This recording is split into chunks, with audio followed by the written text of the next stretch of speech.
Grand Direct avec Jean-Charles Banoun.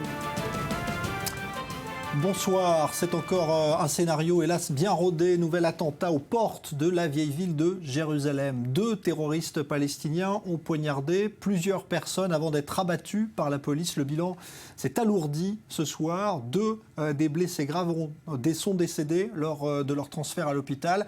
Une seule victime reste ce soir dans un état jugé sérieux. Le récit de Cyril Amar. L'attaque est filmée quasiment en temps réel. Phénomène nouveau de cette intifada des couteaux qui frappe Israël depuis maintenant plus de 3 mois. Son épicentre, Jérusalem, près de la porte de Jaffa, des corps gisent au sol en attendant les secours. 2 Israéliens viennent d'être poignardés. Les 2 assaillants palestiniens poursuivent leur course folle avant d'être abattus par des gardes frontières. Ils étaient tous les 2 sur lui. Ils continuaient à le poignarder. Et là, vous avez tiré, c'est ça? Oui, c'est ça. Une balle perdue blesse un 3e passant. Les 3 victimes sont transférées vers des hôpitaux de Jérusalem dans un état sérieux. Un peu plus tard, 2 d'entre elles succombent à leurs blessures. Les 2 terroristes, les voici. Âgés de 19 et 21 ans, leur photo fait rapidement le tour des réseaux sociaux palestiniens. Dans leur camp de réfugiés de Kalandia, au sud de Ramallah, le muezzin annonce la mort des 2 shahids.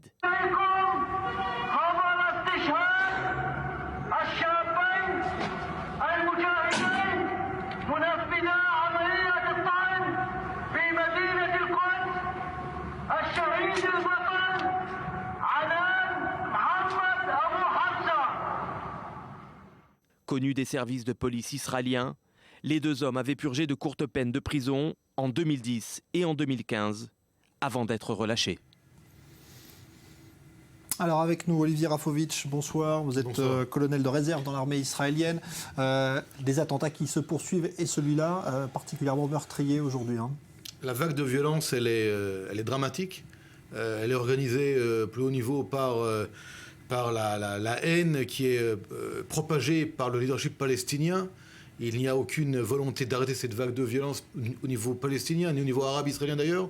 Aucune volonté de dire que c'est un danger pour eux-mêmes. Et on a affaire à des assassins qui veulent tuer des juifs au nom de El-Aqsa. Il y a ici une radicalisation, une islamisation du message. Il y a une daïchisation même, puisque nous savons qu'ils adorent les réseaux sociaux avec les images de meurtre et de carnage du côté de Daesh. Ça fait frémir, ça rend les jeunes arabes, israéliens et palestiniens encore plus haineux vis-à-vis d'Israël. Et là, nous voyons que dans leur village, ils sont considérés comme des martyrs, ils sont morts pour la nation. Et d'ailleurs, ce soir, on me dit que ce qui maintenant intéresse les Palestiniens, ce n'est pas qu'ils ont tué des Juifs, mais qu'ils ont été tués par des soldats, par des gardes frontières, des femmes israéliennes, et que maintenant, c'est ça, en fait, qu'ils critiquent au niveau arabe. Mais cette vague de violence, elle continue, elle est, à mon avis, très grave. Il faut absolument trouver des solutions pour l'arrêter. Une solution serait, entre autres, d'expulser la famille des terroristes, pas seulement le père et la mère, mais d'aller beaucoup plus loin dans la cellule familiale, la hamoula même, le terme arabe musulman au niveau de l'assassin, pour essayer de trouver des moyens de dissuader ces gens-là et surtout de dissuader les gens qui les soutiennent, puisque ces 2 morts de ce soir, qui ont tué 2 Israéliens juifs et qui en ont blessé un autre très grièvement, on dit par une balle perdue, mais ça rentre dans le contexte de cette attaque au couteau. Vous savez qu'il y a ici une panique générale lorsque ça arrive, ils courent très vite avec des couteaux, ils avaient 4 couteaux chacun, ils étaient vraiment venus là pour tuer. Un d'entre eux a continué à poignarder à mort une de ses victimes alors qu'il était déjà au sol. Ce bain de sang doit s'arrêter. Il faut prendre des mesures draconiennes. Le gouvernement israélien et l'armée réfléchissent à des moyens d'action. Je crois que nous sommes encore loin de trouver une solution, mais je crois que l'État d'Israël doit aujourd'hui penser à des solutions radicales pour enrayer cette vague de violence qui continue et qui fait des émules. Et le fait qu'il fasse des émules nous fait donc penser que demain, après-demain, il y aura encore d'autres attentats. La seconde chose, c'est que cet attentat arrive à Jérusalem à 2 jours de la Noël chrétienne.